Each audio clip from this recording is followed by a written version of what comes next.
I'm used to thinking of the TED audience as a wonderful collection of some of the most effective, intelligent, intellectual, savvy, worldly, and innovative people in the world, and I think that's true. However, I also have reason to believe that many, if not most of you, are actually tying your shoes incorrectly. I know that seems ludicrous. I know that seems ludicrous, and believe me, I lived the same sad life until about 3 years ago.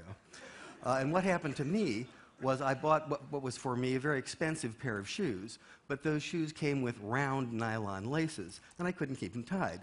So I went back to the store and said to the owner, I love the shoes, but I hate the laces. He took a look and said, oh, you're tying them wrong.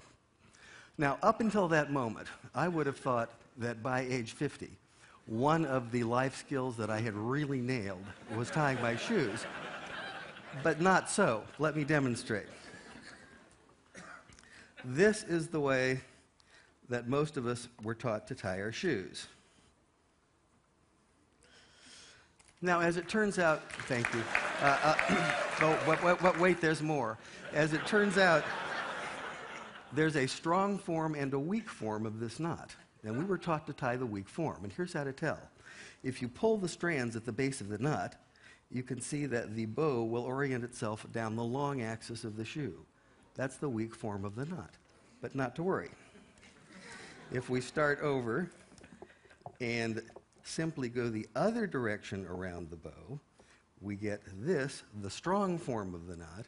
And if you pull the cords under the knot, you will see that the bow orients itself along the transverse axis of the shoe.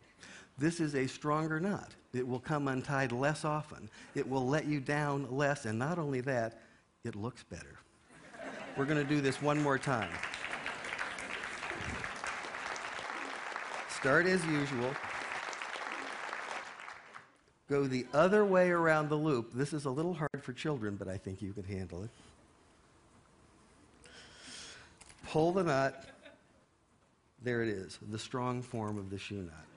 Now, in keeping with today's theme, I'd like to point out, and something you already know, that sometimes a small advantage someplace in life can yield tremendous results someplace else. Live long and prosper.